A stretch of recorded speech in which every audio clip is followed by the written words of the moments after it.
Hello, I'm going to show you how to sort fields in Power BI. It's one of the exercises from day 2 of JB International's Power BI course. So let's get into it. Okay, let's say you have a data set like this, several hundred rows. It's got some categorical fields. It's got lots of numbers here.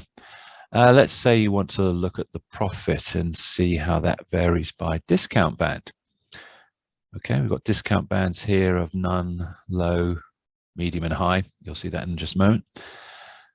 Okay, so we drag on profit, it makes a nice chart for us, and then we put the discount band in there as well. And Power BI very nicely breaks it down like that. And what it does is it shows by descending profit. Yeah, but it does this by default. And yeah, that might be all you need. But let's say you want to display this, or somebody wants it displayed in order of discount band.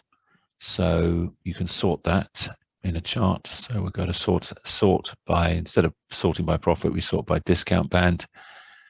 And so you look at this and you go, hang on a minute, so that's none. Why is it going none and then medium and then low and high? So these are not in the right order. So is there anything else you can do here? It's sorting descending. Does ascending work? That doesn't really help. The problem here, it's now sorting ascending. What's it sorting ascending by? It's sorting by just the text value alphabetically. So H comes before L and so forth. Okay, you can add a little touch of professionalism to this chart and all the charts in your Power BI report. If you can sort this the discount band by the meaning of the field rather than just its alphabetical value. Now, before I show you how to do that, let me show you the principle of that. Okay, so I'm going to do it with months.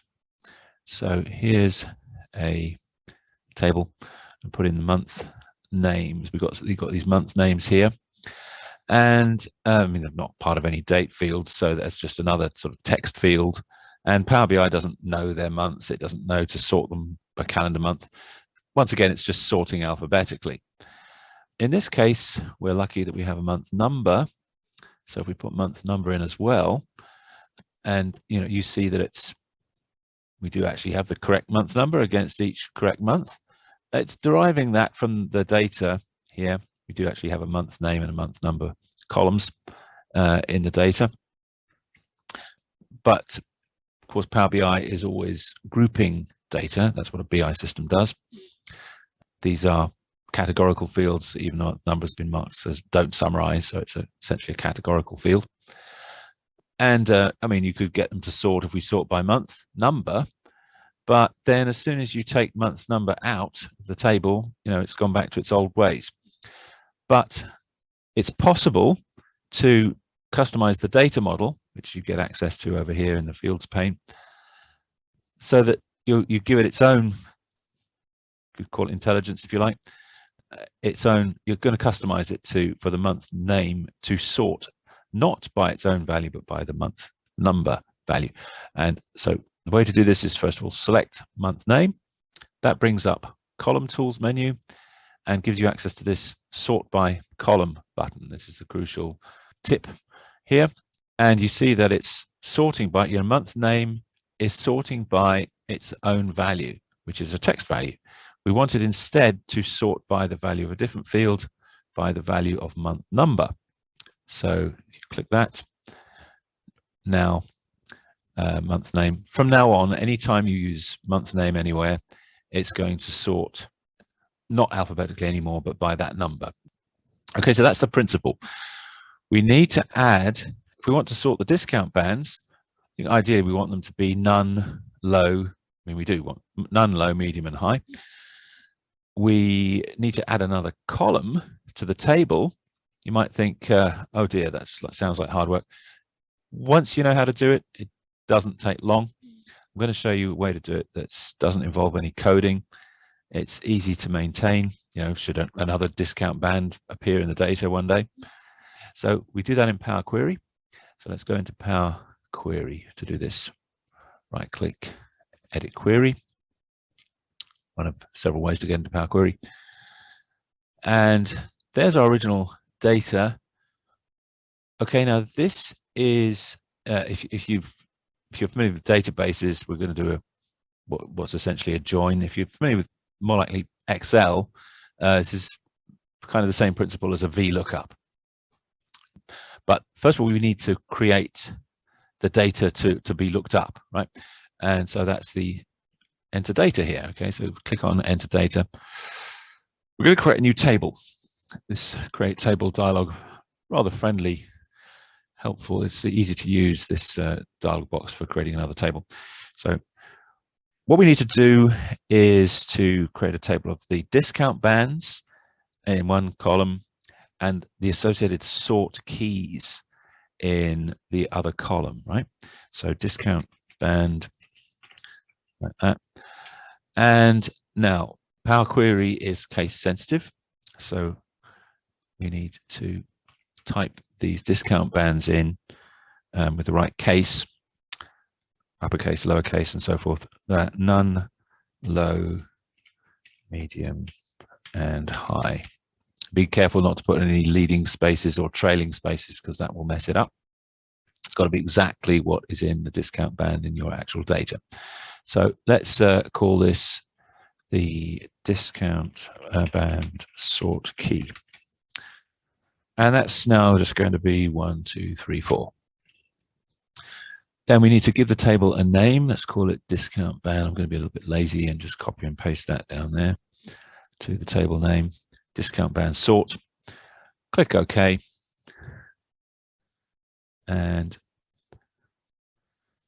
there's our table, discount band sort. And this is what we need to apply.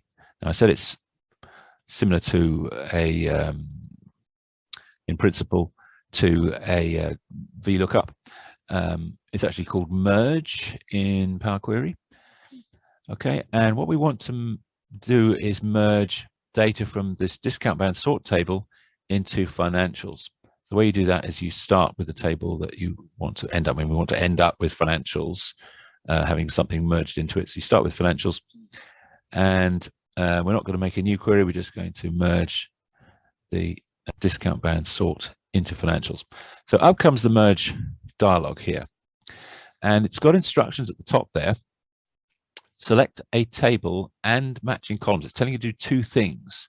Okay, the first thing is to select the table we want to merge onto it, which is discount band sort. And then the next thing we need to do is to select the matching columns. So this is, you're telling it how to do the lookup, how to select, for each row in the source table, which of these rows here to match onto it. Okay, so it's going to be matched by discount band. So you need to select both those columns, the discount band column in the first table and the discount band column in the second table. Okay, so every time it sees a none, it'll go and find that row there. Every time there's a something like low, for example, it will find that row here in discount band. And it's telling me down the bottom the selection matches 700 or 700 rows. Good. That's what we want. Click OK. Hasn't quite finished the job. It's given us this table so far. We need to click the this little button here to expand, to actually pull out the discount band sort key. We don't need to use the original column name as a prefix. It'll give us a very long column name. So just deselect that. And it's done it. Okay. And if we look at individual records, wherever there's a discount band none, we should have a discount band sort key of 1. If I scroll way down, let's try that one of them. We've got a low and a discount band sort key of 2. This is looking good. Click close and apply, and applies the changes. I've made a slightly deliberate mistake in there, which I'll fix in just a moment. It's not a showstopper, right? Now, so we need to do the same thing here. We need to have our discount band. So select the column that you want to behave differently. That's the discount band column. We want it to sort none, low, medium, high. Select it here. Okay, and then choose sort by column. Once again, we don't want it to sort by its own value. We want it to sort by the value of a different column. Discount band sort key. And now we have it sorting the way we want. As I said, that adds a level of professionalism to your reports. A couple of things, just tidying up a bit. So first of all, this discount band sort key, I find it quite common to see things like this left in the data for users to kind of wade through. It's like wading through treacle. They'll never need to use that for any, very rarely, very unlikely. I mean, okay, they might, but it's unlikely unless they're kind of power users. Most people won't want to use that. So there's a good chance you'll want to hide that. Okay, we could just right click and hide discount band sort key. So it makes it a neater, tidier, slightly more pleasurable system to use. The other thing is this discount band sort table here has sort of been imported from Power Query into Power BI. It's not doing anything useful down here. You know, it served its purpose in Power Query, but it's not needed down here. It's frankly just littering the space. A quick way to get rid of this here is you can right click and you get the option delete from model. So it's going to delete from the data model, and you get a very nice, friendly, informative dialog box that says you sure want to delete discount band sort. It then says, yeah, here's the friendly part. It cannot be deleted. It's being referenced by another query. The query will remain, but its data won't be directly loaded into the model. So this is very nice of it. Yes, it's saying you can't get rid of that from Power Query, but we'll stop bringing it down into Power BI. This is good. Click OK. And so once again, we have an even cleaner data model to work with. If you're wondering what that's done, how does that work? Does it come down next time you refresh? It won't. If we go back into Power Query, it's marked italic. That's what happens when you, I mean, you could have done this at the time you made it, is don't enable load. So financials is enabled for loading, and discount band, you could sort of switch that on and off by, it's a toggle switch. So just click it once and click it again, and this tick goes away.